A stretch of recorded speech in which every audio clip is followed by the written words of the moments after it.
The scene is a funeral home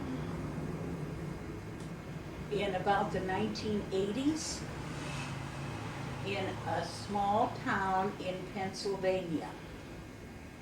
And the character is Virginia.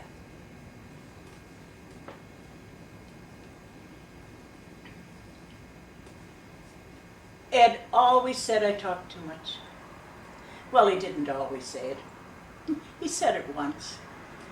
Ed was not a talker.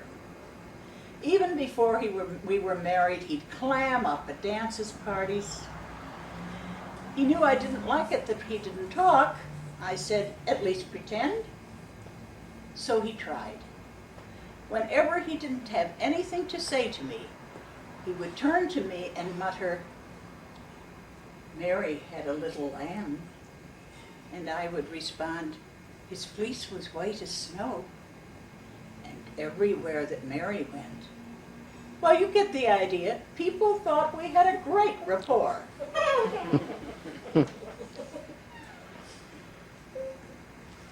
Well, Ed died right before Christmas. He went off cigarettes in September. He was on the patch from Labor Day. Even in the hospital, before the second heart attack, he would boast, "I'm down to 2.5 patches a day." I told him the biggest change was in our sex life. It isn't very romantic, after it's all over, to turn to your partner and offer a patch. He even had one on him when he died. That was in Pittsburgh. We transferred him to Allegheny Hospital when things began to go haywire. Debbie made all the arrangements. But even before the ambulance got him there, they stole his watch, one of his rings. They even got his gold medical alert bracelet. We should have taken them off. Debbie said she thought about it, but felt it was just too creepy to wrestle her father's jewelry before they even carted him away. She said it was too Dickensian, Dickens-like, for words. I never know what Debbie's talking about. When we got him back to the undertaker's assistant asked us if there's anything else they could do to make Ed look a little more natural. Give him a darn cigarette.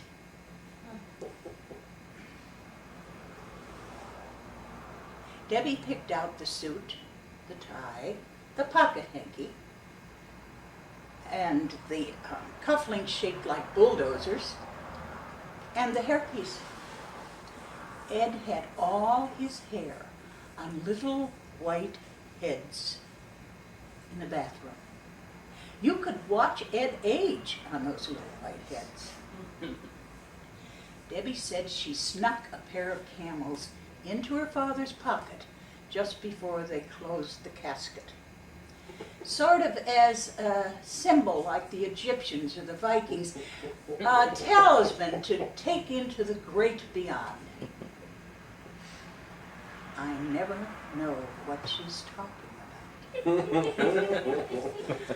Debbie's back home in Wisconsin now with her second husband, the assistant provost, the twins, and her unfinished novel. It's about a woman who lives in Wisconsin with her second husband, the assistant provost, and the twins.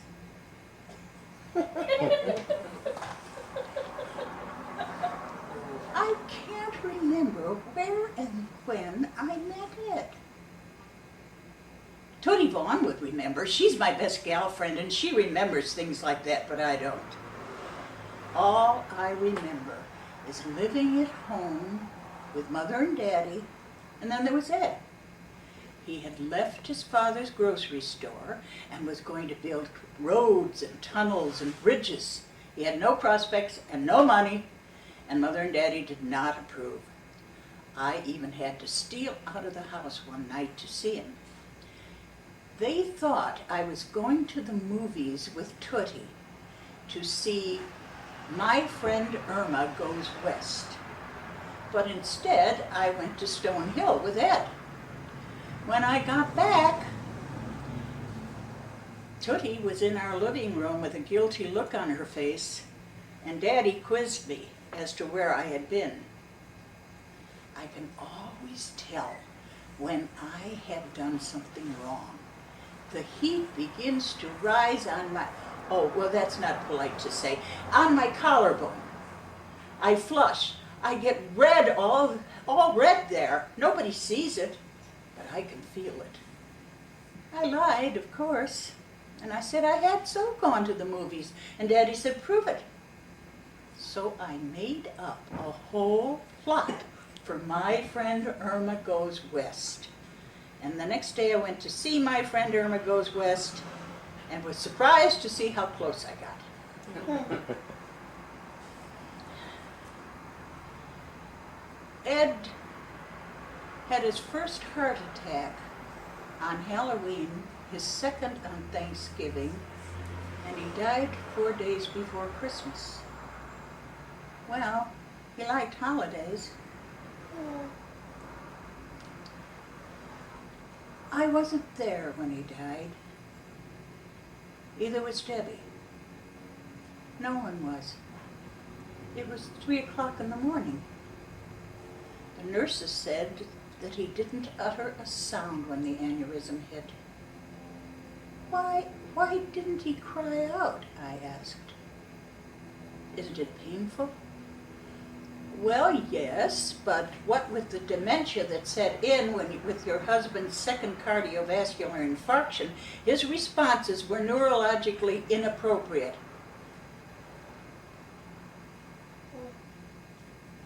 It was 3 days before I got down to the office. According to the will,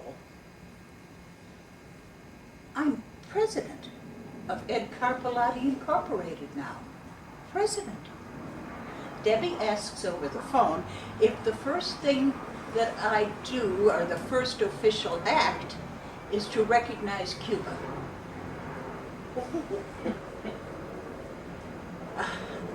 I kind of laugh as if I know what she's talking about. Joy, Ed's secretary, shows me what our attorney says I need to see.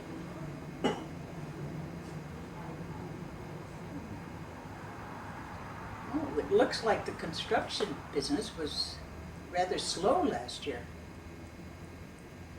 The construction business was bad last year.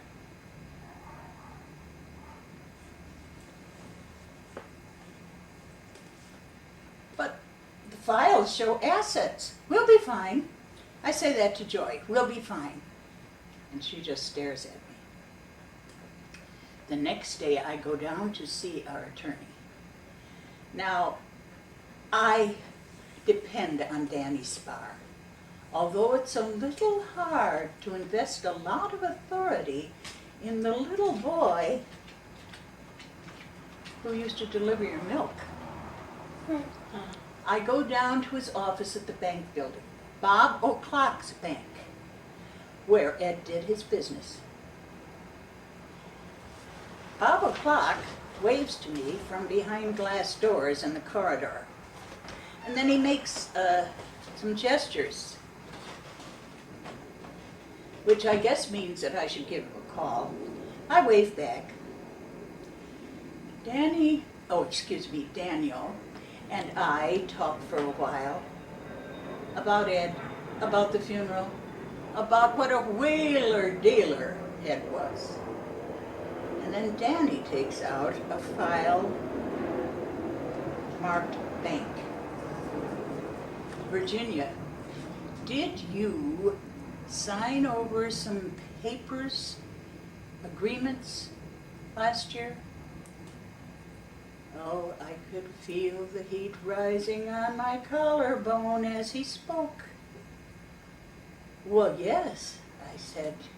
You know what a one-man show he was. He was always asking me to sign something or other. Ed always said I couldn't keep my mouth shut. I told Tootie Vaughn about it, about all of it. Last spring when I went to visit her and her new husband in Boca Raton. Could she have told Virginia, did you sign anything that looked official? Well, yes, I nod. It's a little hard to lie to the blue-eyed boy who used to deliver your milk. And then he takes the papers out of the file and shows them to me. Business loans from Bob O'Clock's bank to Ed Carpolati Incorporated. Backed by equipment, machinery, high boys, low boys, tractors, bulldozers, every asset of the business. Business loans signed personally, and since Ed got me to sign the papers, I'm now personally responsible for loans adding to over $500,000. Danny says that the bank has frozen all my assets, all my IRAs, my CDs, my checking and savings account. Frozen, Danny says, is a euphemism. They are going to take my money if I can't think of a way to pay off the loan within the week.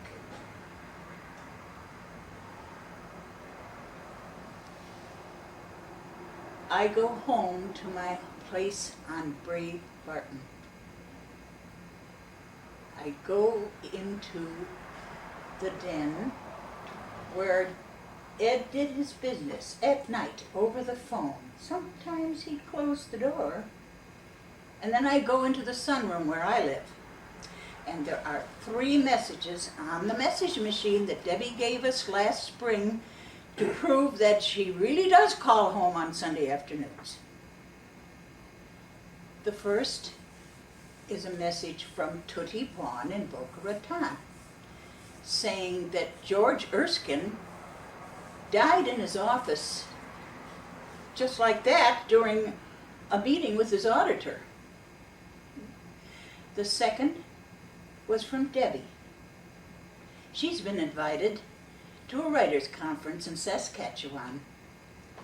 For some reason she has to pay for it herself. She even gives the exact amount.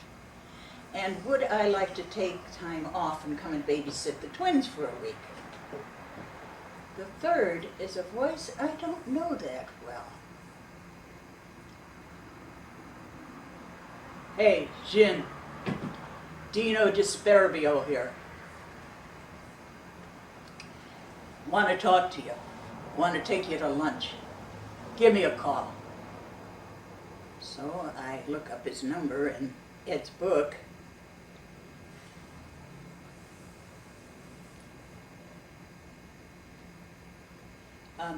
Mr. Disperbio, I would like to go to lunch with you, but to tell you the truth, I'm not quite up to that yet.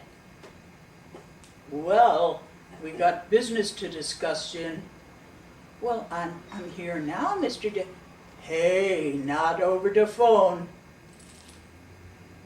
So I agree to meet Mr. Disperbio at the Green Mill Luncheonette the next day. Now, everybody in town does business at the Green Mill Luncheonette. I don't know what they do in their offices. Have lunch, maybe? Mr. Disperbio is waiting for me in the back booth. Now, I wouldn't say that he's fat, but everybody else would. Hey, Jin, sit down. I do. You're looking good. Are you wearing any federal wiretapping equipment?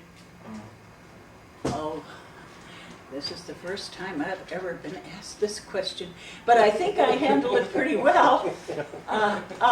Well, Mr. Disperbio, well, not today anyway, thank you. Well, Jin, you know, Ed was a real wheeler-dealer.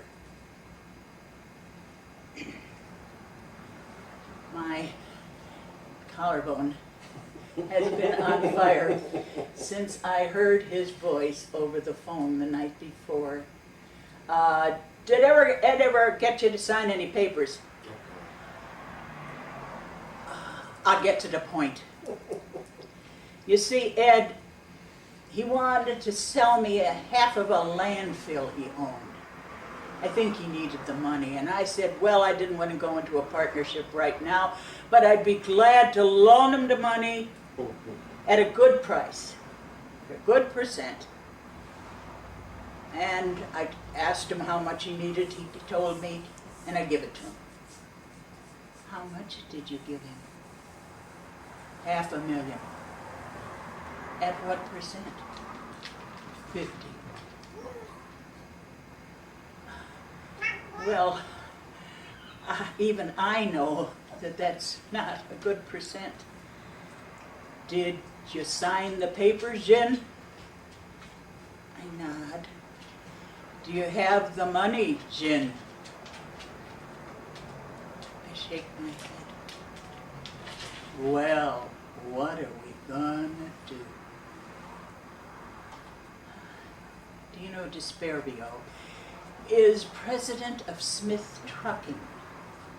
Now, there are no trucks, and there never was a Mr. Smith.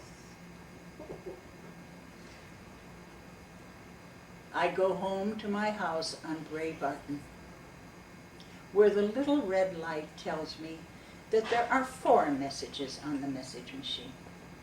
The first is from Tootie Vaughn in Boca Raton, telling me that Ed Weiss was a suicide and in his drugstore, and that the police had cordoned off the area. The second was from Danny, saying that he had to get back to Mr. O'Clock. The third was Mr. O'Clock, saying that he needed to talk to me and that he'd like to take me to lunch. The fourth was from Debbie. It seems her Mazda was in an accident. Now, I assume that that also means that Debbie was in an accident. But the way she phrases it, it sounds like she gave the Mazda a night off and it got into trouble.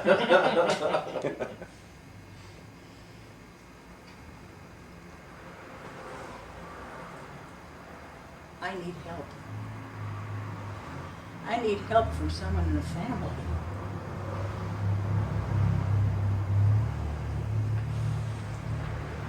I dial Ed's brother, Frank.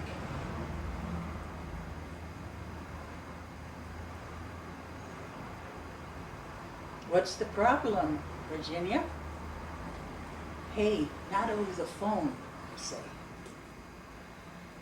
I meet Frank in the club, in the grill room, which we call the coal room because the mining family donated the coal wall in 1959. Debbie always says it looks like something that Frank Lloyd Wright would have designed if he had spent too much time in Appalachia. Who knows? Frank is waiting for me and waving at me from a table in the back. Hello, Virginia, and how are you feeling, or how are you? Okay, I say, and I'm not wearing a wire.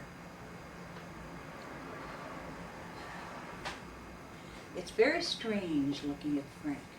The parts of Frank that are like Ed, it's like having a dream of Ed that's somehow all wrong.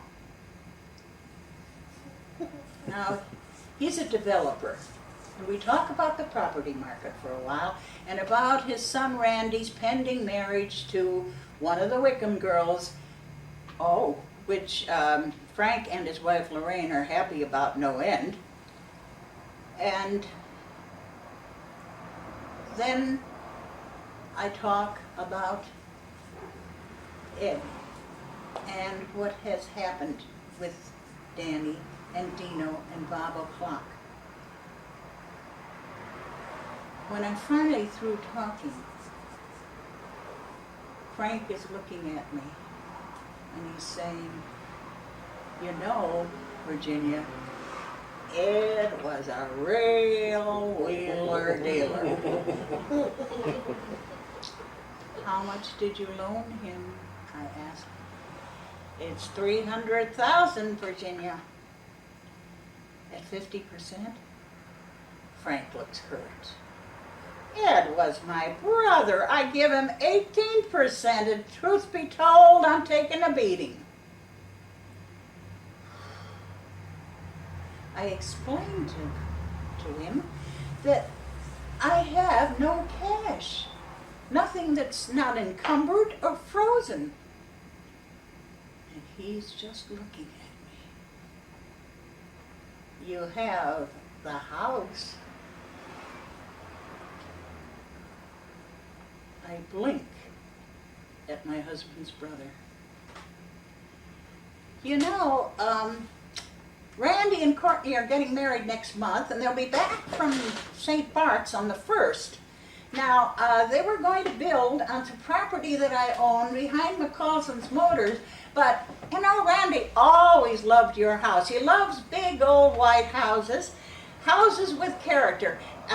Randy loves character. Then he should get some, I think. And those oaks that line the trees, the street outside, remember how Randy and Debbie used to play together on those oaks? They never played together on those oaks. Randy would take off his pants and throw rocks at the cat from the 3rd oak on the right, while Debbie was in the house reading something called The Bell Jar.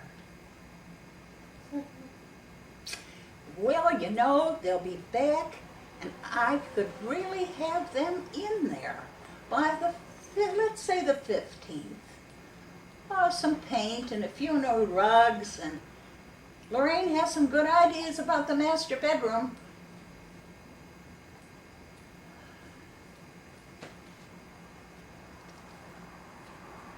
I go home to my house on Bray Barton, where there are 6 messages on the message machine. The first is from Tootie in Boca Raton. Art Weiss was a suicide because it was discovered that he was selling illegal drugs from under the counter in his drugstore. And George Erskine died because it was discovered he was embezzling from his own glass factory. What's with these guys, she says, and hangs up. The second is from Danny. He has to talk to me and will be happy to come to the house. The third is Bob O'Clock's secretary. Bob O'Clock has to talk to me and will be glad to come to the house. The fourth is from Dino. He's coming to the house with a friend named Vinny. And the fifth is from Lorraine, saying that she knows of an apartment behind the parking lot in the mall. And the sixth is from Joy at the office. Do I have any idea how to meet this month's payroll?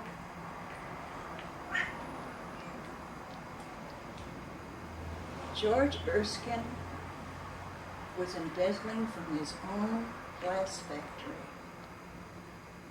And Art Weiss was selling illegal drugs in his own drugstore. What is with these men? They build their businesses and they grow their families and they build fortresses with their own hands, and they died so alone and frightened. Men who will not share their secrets or their fears with their wives. Ed was a Catholic, and I'm not. And that was a bone many years ago. But I'm beginning to understand something. I'm beginning to understand sin. Oh, not mortal sins or venial sins, but the secular sin of failure. Who forgives that? Who lights a candle? Who forgives you? Your banker? Your brother? Your lawyer?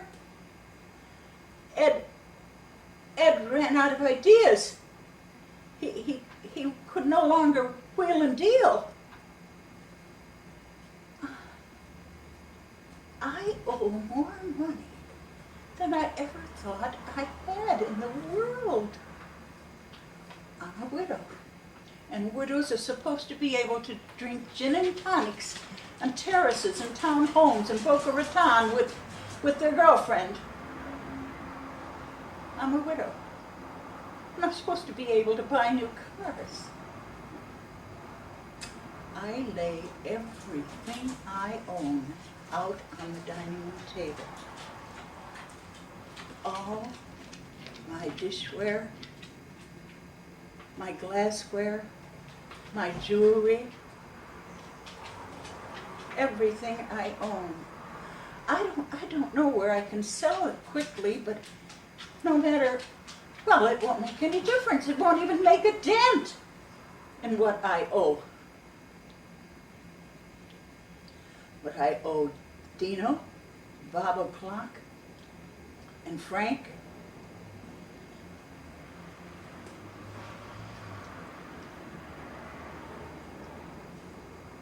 I go upstairs, or start upstairs to bed. As I go through the front hall, I stop. Under the front door is a manila envelope sticking halfway out. I open the door. It's below zero out. There's snow on the ground and ice falling from the oaks. The street is quiet. I pick up the envelope. It's blank. I go up to my bedroom and then into my bathroom where I lock the door. All of Ed's little white heads watch me as I open the envelope. In it is a white piece of paper with letters pasted on it like a ransom note. I know 13 things about Ed Carpolati, embarrassing to him and to others.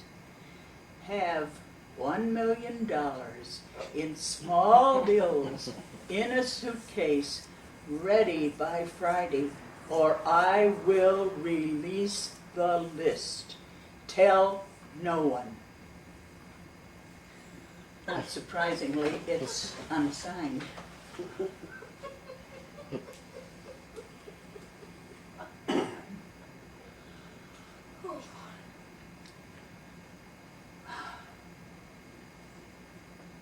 I haven't told a soul. I haven't told a soul. I am screaming so quietly inside so no one can hear me. Where and when did I meet my husband? Why can't I remember where I met my husband?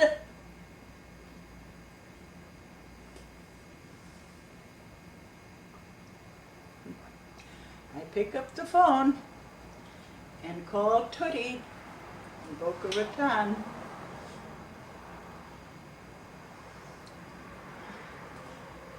Oh, we talked bits and pieces for a while. Who's sick and who's dying, and why Tootie in Boca Raton knows more about what's going on at home than those of us who actually live here. And then I asked the question.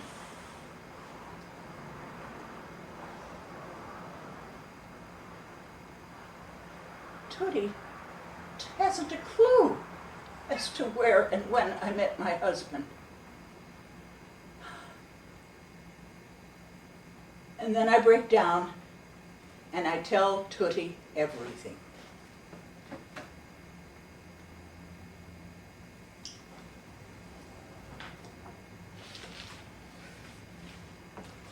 Did you notice this cane?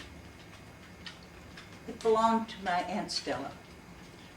I took care of Stella in the last years of her life. Stella was a crazy old drunk. She smoked cigars and drank gin by the bucket. In pictures, she looked like an ancient pirate with wild white hair, one eye, an eye patch, and a toothless grin.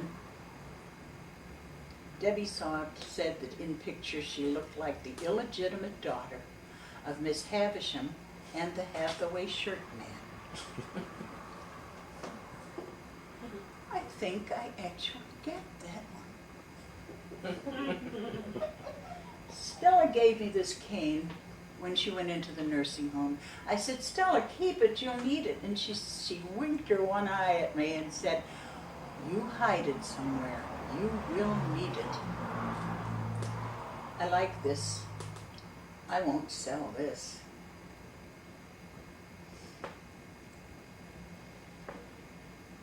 It's strange how all the deadlines come on the same day.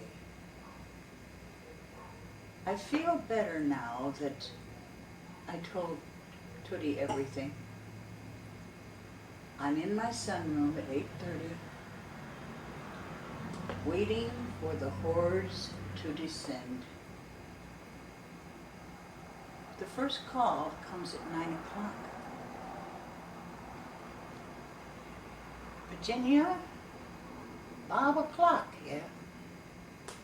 I understand there's a, gee willikers, a kind of a list of 13 things about Ed. Now, I'm sure that what's ever in that list is just a darn pack of lies, and the bank will do anything, I mean anything, I will do anything to keep you from being embarrassed. Forget the loan. Keep it to yourself. The second call comes at 9:45. Hey, Jin. Dino here. About this loan thing, about this list thing. What do you say we just call it even? 0-0. Don't call back. And the third call comes right before supper.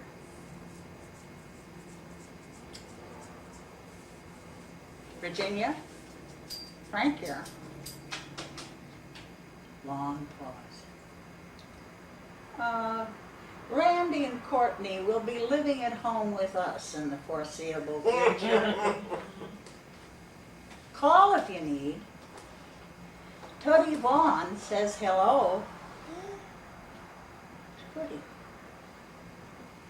Tootie has blabbed to the whole world, and whatever is on that list has scared them off. I wait for the rest of the night for more demands from the writer of the note. But nothing happens, nothing comes. Not that Friday, nor the next Friday, nor the next Friday. Within the month, we are dissolving the business, selling all the assets. Danny says that with the creditors quieted and the loans forgiven, I'll have enough money left to travel, to invest, to buy a new car. I don't need a new car. Joy does most of the work. I just sign the papers. And when I have signed the last paper,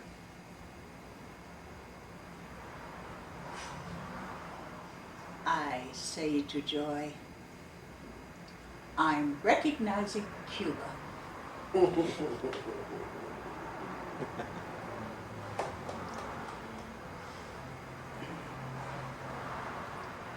I'm flying to Wisconsin tonight to babysit the twins. But first I had to come back to the funeral home for another service. Somebody's always dying. Joy offers to drive me, but when we get here we're a little early, and she says she'd like to come in and sit in the lounge with me and wait. And I said, I'm fine. I have my cane and my copy of the bell jar. But she insists and is acting a little odd, and I don't want to say anything. She loved my husband, and that's always made things a little strange. So we sit in silence. And then it's time, and she gets up, and she hands me a manila envelope, just like the one that was under the door. It's from Mr. Carpolati, she says, and hurries away.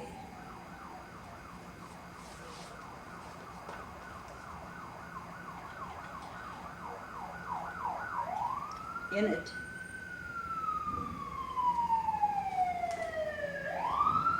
is a list.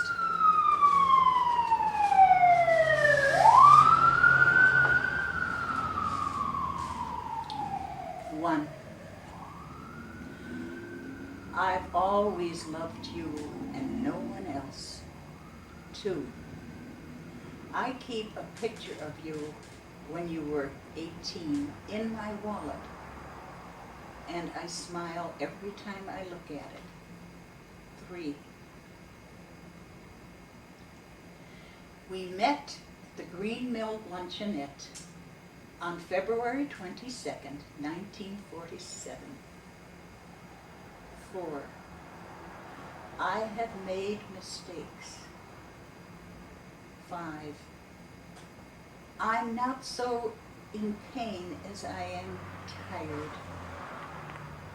6, I'm skipping to 12, 13 because I don't have 12, I think I have made a lot of mistakes.